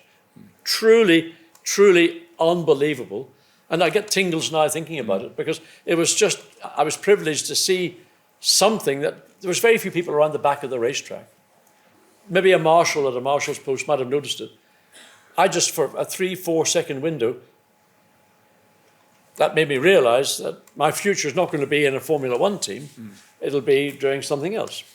He was a remarkable guy. I mean, some of you may have seen on the pictures that have been scrolling all evening, there's a picture of me interviewing him and Damon. That was taken at just after midday on May the 1st, the day he lost his life. And as we walked back to the motorhome, he was still debating then, you know, what his qualifying performance had been the previous day. And in the back of his mind, of course, he was mulling over the tragedy of the day before when we'd lost Roland. But I'm with Watty on that one. I think he was probably, you can never say the greatest, but I think he was certainly, of his era, he was something very special, and I don't think we'll see the likes of him again. But that was because of his era. Lewis is in a different era. So I think it's just one interesting little, one. I got to know Ayrton. We had mutual friends, and so meet him socially and whatever. When he was doing these laps, they were just laps out of, you know, where does he get, how can he do that? And you may be aware that some people who are deviants do things like breath holding, so oxygen deprivation. Yeah. So they tell me, Richard, huh? Yeah, well, you know, I've got a spare orange, John, if you need one. Can give a perception. We'll cut that bit out, by the way, later. I thought you liked lemons, but anyway. Can give a sense of perception that you can do more than you might normally allow your judgment to let you do. And I said to him, are you breath holding? And he came back. I've never seen him as ratty with an answer. And I don't know whether he was doing it or not, but he certainly had developed techniques that on those qualifying laps, he was, whether it was just purely, and he used to say, I'm being protected. He believed deeply in, he was a religious man, and he believed deeply that God was protecting him, which, as a pragmatist, I thought that's probably a bit of a stretch, but anyway, if you believe it, that's what matters. But the breath holding thing was an interesting question, and what was more interesting was his reaction and response. So I don't know if he ever was or not. He never owned up to it, but he never fully denied it as well. You could debate that one forever, I think. I am going to push on quite quickly now. Doug Brown, Warwickshire and North Oxfordshire, where are you? Good evening, sir. Motor racing, especially Le Mans and F1, is normally promoted as a team sport. Over your career, which team did the best job of marrying team endeavours with individual ambition, and why? And if you can't, keep it fairly tight Christ. if you can. Are you an Oxford professor or something? Yeah. Give an easy ones to finish with. This is Doug Brown, BBC News. Yeah. Repeat the question. I've got to take this. This is quite a... Motor racing, especially Le Mans and F1, is normally promoted as a team sport. Over your career, which teams did the best job of marrying team endeavours with individual ambitions, and why? And as this is the BBC, we are running short on time, so a concise answer, please, Okay, Mr. concise. Watson. Well, obviously, I mean, I think McLaren, because of the particularly in the Ron Dennis era, the way the team approached, and they brought new elements to Formula One management. Likewise, and Jaguar at TWR, the way Tom ran his team, it was a tight ship. You're given the best equipment. You're there to do a job. Sometimes maybe it felt a little bit impersonal, and if the wrath of Tom fell upon you, you would sort of crumble and disappear in dust. But basically, you got the best team, then your responsibility is to do the best job. So it is a team sport. The individual aspect of it is probably more, I like to feel that I'm an individual, I'll do what I think is right, but it is essentially a team sport, and you have to remember that today there's maybe 1,000 people working back in Brackley or at Red Bull or wherever they are, in Milton Keynes or Ferrari down in Fiorano. It's just a different scale. It's a completely different thing, I agree. Okay, what was your most, where is Richard Dalton? Excuse me, by the way. Richard, there he is over the back. Good question, this. You and I talked about this earlier. Your single most memorable moment in your motorsport career? I mean, I could say winning 3 times at Phoenix Park in the 60s. Yeah, I mean, I could say that. you could. But I think ultimately, I think that, as I mentioned earlier, the victory at Silverstone, because of the context, and because at the end of the day, I was the beneficiary, the recipient of a purely spontaneous and totally natural outflowing of a mass audience's appreciation. You can't buy that. And to be, I mean, again, it's a very personal thing. My family was there. It was a big day for McLaren. So I think all the elements made it into a totally remarkable day. And I was the guy who drove the car. And I'm saying this without blowing smoke. It was the very day I sat in the grandstand and watched you do You didn't cry. I Well, thought to myself, you know what? If people can get that excited about the sport, I want to work in it. Yeah. It was watching you win that Grand Prix that actually gave me my career and all those heartaches over the years. But never mind. Peter Troman, down in the front, we talked about Peter. Peter gave 2 questions. We've partially answered both of them. You talked about what it was like to, Peter's question was, what was the V12 like with that great big lump in the back? You've answered that question.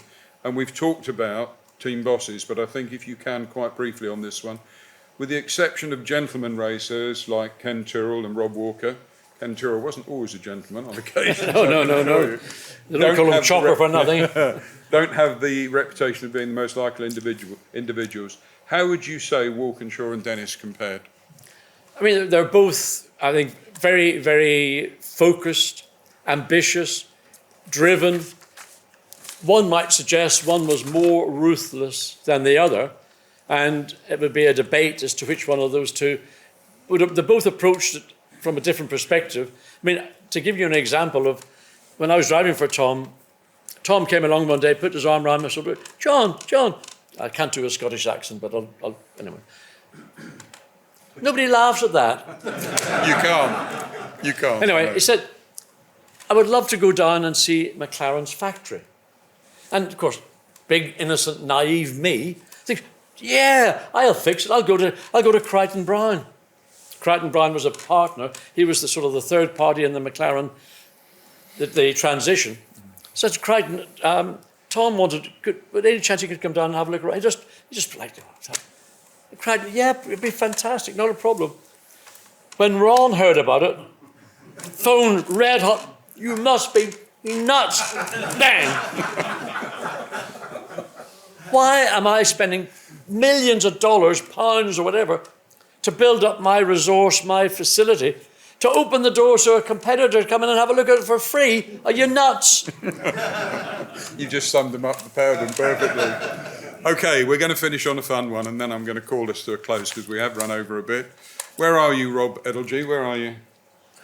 Now then, this is an important one, and you've got to give him a straight answer on this. Can I put a chicane in the middle of it? Well, it's actually, you've almost read the question. I will be going on my first track day at Mallory Park on April the 6th, and I'm not usually a very fast driver. Steady is maybe a better word.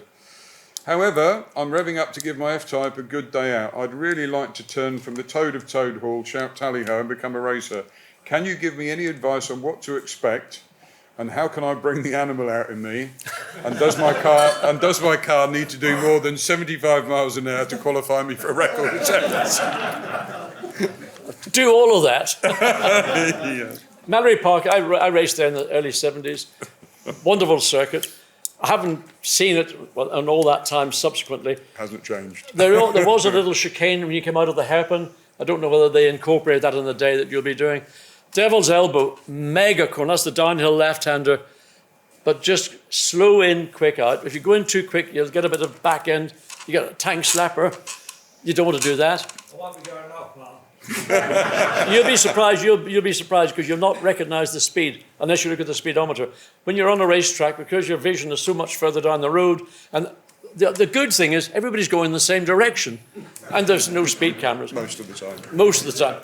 And then you come out of Devil's Elbow, and then you go down to that long Gerrard's, isn't it? Gerrard's, that big long, goes on forever. You think you're out of the corner, and it's still so. Just build up, do what you feel comfortable with. Suggest you do go out, do maybe 2-3 laps, come in, sit down, think about it, go out and do another 3 or 4 lap run, build up, give yourself time. Don't try to go too quickly. The worst thing you can do is frighten yourself. That's what I was really wanting. Okay, so I would suggest what you do is do a number of short runs, maybe 3 or 4 laps, come in, 10-minute break, have a cup of tea or whatever you fancy. You know what's going to happen, don't you? He's going to walk around the paddock now on April the 6th going, I've been sitting down with John. You probably don't know John Watson like I do, but we've been discussing my strategy. And if any of you are wondering why I'm on that line, that's strictly between me and John. He's got the winner's hat, He's look. got the hat already. That's very good. For the rostrum, and I've got to get a bottle of champagne. Ladies and gents, I'm going to call it to a close. We have overrun, but I hope you've enjoyed this evening. It's been an enormous pleasure for me to chat to Watty. I apologise about the little sound indiscretion earlier. All the thanks to everybody who was said at the beginning, but I'd just like to reiterate, thanks to everyone who's made tonight happen. From me, Richard West, have a safe journey home, but most of all, please show your appreciation for Watty. Thank you.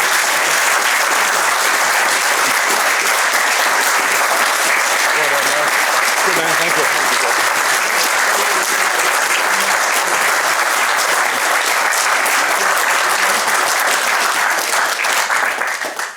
Yeah, I'd just like to echo our thanks. Thanks to the people here at the club who made the facility available to us. But most of all, John, I feel like I've done racing. I'm not going to Mallory Park, but I don't feel I need to.